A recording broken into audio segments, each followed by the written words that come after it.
Have you ever felt like you're getting workplace whiplash? You know that feeling, right? It's that dizzying, totally disorienting sense that the ground is constantly shifting under your feet. But it's not the market, it's not a competitor, it's the person in charge. One minute, you are all in, sprinting in one direction, and literally the next, you're told to slam on the brakes and run the other way. So let's dive into this because it's a super common and incredibly frustrating thing to deal with, and we're going to try and make some sense out of all the chaos. Okay, just picture this scenario. It's Tuesday. You've just wrapped up a huge presentation. You poured weeks into this project, you got everyone on board, and in that meeting, you get the green light. A clear, no doubt about it approval from your boss. And you feel that rush, you know? That feeling of clarity, of real momentum. Your team is buzzing. Everything is finally lined up. And then Wednesday morning rolls around. An email hits your inbox, or maybe a quick Slack message. And just like that, yesterday's approval, it's gone. Poof, vanished. All of a sudden, the project is not quite there, the direction is a little off, and that decision you thought was set in stone has completely crumbled. The whiplash hits you, and man, it hits hard. You're just staring at your screen thinking, what just happened? Now this is where the real anxiety starts to set in. What's next? It is a complete unknown. Will they completely forget they rejected it and ask you for a status update? Or maybe they'll question why you even started the project in the first place, conveniently forgetting they were the one who approved it. This is that fog of uncertainty where the real damage starts to happen, paralyzing you and your whole team. So this brings us to the big question, the one we're really trying to answer here. Is what you're experiencing actually leadership? You know, maybe just a challenging version of it. Or is it something else entirely? Is it just raw, unfiltered unpredictability that's just pretending to be authority? To figure out how to move forward, we have to know the difference. So let's dig in. To navigate this kind of environment, the very first thing we have to do is put a name on the behavior. We need to go from that gut feeling of just being confused all the time to a clear, objective diagnosis of what we're actually seeing. It's time to really identify the signs of this leadership style. We call this the volatile leader. And here's the key thing to understand. Volatility here isn't about yelling or somebody losing their temper. It's actually way more subtle than that, and honestly, often a lot more damaging. It's this fundamental lack of stability in how they think and make decisions. It's a quiet but incredibly disruptive force of chronic inconsistency. So what does this actually look like day to day? Well, it's that classic yes that somehow becomes a no overnight, even when no new information has come in. It's the sudden jarring pivot on a major project where the team's been told to go west for weeks, and now they're told to go east, but with zero explanation for why. And maybe the most maddening of all, it's changing the definition of success halfway through the race, making it literally impossible to win. Now, this is probably the most insidious part of the whole thing. The volatile leader's inconsistency is often framed in a way that makes you question your own sanity. They'll say stuff like, maybe I wasn't clear, or I think you might have misinterpreted what I meant. It's this subtle but really powerful form of professional gaslighting that makes you doubt what you heard, doubt your own notes, and ultimately doubt your own competence. So why does this happen? Are they trying to be difficult? Is it malicious? Well, usually the answer is no.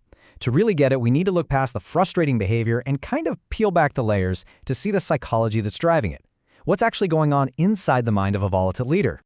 On the surface, these leaders often look like they're totally in control, right? They make quick, decisive calls. But the reality is often the complete opposite. What looks like decisiveness is actually just a series of reactions to this internal chaos. Underneath that surface, there's a deep lack of clarity about the long-term vision, a real fear of committing to one path they might have to defend, and a ton of pressure from their own bosses that they just don't know how to handle. And this really gets to the heart of it. Their core thinking just isn't stable. They haven't done the hard work to build a solid, defensible position. So what do? They constantly shift their stance, not as some grand strategy, but as a survival tactic. Every change is just an attempt to seem relevant or flexible in that one moment, with no thought about the whiplash it creates for everybody else. Okay, so this internal instability, it doesn't just stay inside the leader's head. It radiates outward, like waves from a stone tossed in a pond, creating this huge ripple effect of chaos that touches absolutely everyone and everything. Let's diagnose the real-world consequences this has on individuals, on teams, and on the entire company culture. First, let's just talk about the personal toll. This isn't just about frustrating days at the office.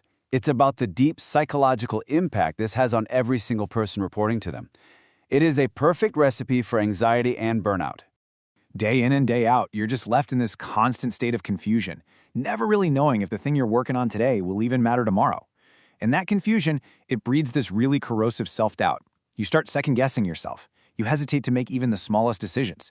And over time, your professional confidence, the very thing that makes you great at your job, it just starts to erode away. All right, now let's zoom out to the team level. The damage here is, well, it's exponential. When a leader is volatile, the whole team dynamic just gets fractured. Any kind of collective progress slows to a crawl, or sometimes it just grinds to a complete halt. The practical consequences are huge. You start seeing these endless cycles of rework on things that were supposedly done and approved. You get constant delays that make roadmaps and deadlines totally meaningless. And under all of that, there's this deep, simmering frustration that just poisons collaboration and creativity. Morale takes a nosedive. So let's look at the long-term systemic damage. This ripple effect, eventually it soaks into the entire workplace culture. It doesn't just mess up one team. It actually shapes a culture of fear, of paralysis, and of total instability. Think about it. When any decision can be reversed at any moment, for any reason, people stop taking real ownership. Why would you pour your heart and soul into something that could be wiped out tomorrow on a whim? So clarity vanishes. And without clarity and consistency, trust, which is the absolute foundation of any healthy culture, it becomes impossible to build. And this right here is the ultimate price of volatility. People learn, usually the hard way, that the safest thing to do is to do nothing until you are explicitly told what to do, to just wait. And so, innovation dies. Proactivity disappears. The company's single most valuable resource, the creative, autonomous drive of its people, is completely paralyzed by the fear of reversal. Okay, we've diagnosed the problem, we've looked at the psychology behind it, and we've seen the damage it causes. But we can't just stop there. Understanding is only the first step. So now, let's pivot to the solution. How do we, as individuals, as teams, start to forge a path back to some clarity and stability? If you are working for a volatile leader, you basically need to create your own stability. Think of it as self-preservation. First, document every single key decision. After a meeting, send that follow-up email. Hey, just to confirm, we all agreed to move forward with X. It creates a paper trail. Second, always push for written alignment. Verbal agreements are useless here. And third, when you get a new task, over-communicate to clarify expectations. Ask questions like, so what does success on this actually look like? And for any leaders listening who might recognize a bit of themselves in this, the way out is all about discipline. First, just think before you commit. Seriously, take a beat. Second, if you absolutely have to change direction, you have to communicate clearly. Explain the why. And third, own your decisions. Don't blame your team.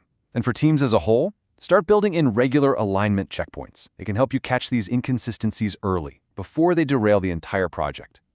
You know, when you boil it all down, it comes to this. And this is really the foundation of all good leadership and teamwork. Trust isn't built on some brilliant, flashy idea. It's built on the quiet, steady, sometimes boring foundation of consistency. Day in, day out. Volatility is like an acid that just eats away at that foundation until there's absolutely nothing left to stand on. And that leaves us with one final thought to take with you. This isn't just some big, abstract problem. It has a practical solution that can start with you. So whether you're leading the team or you're part of one, ask yourself this simple question. What is one small area in your work, one meeting, one process, one single interaction where you can intentionally build just a little more consistency this week? Because it's in those small, deliberate acts of stability that trust slowly gets rebuilt and real sustainable progress finally has a chance to begin.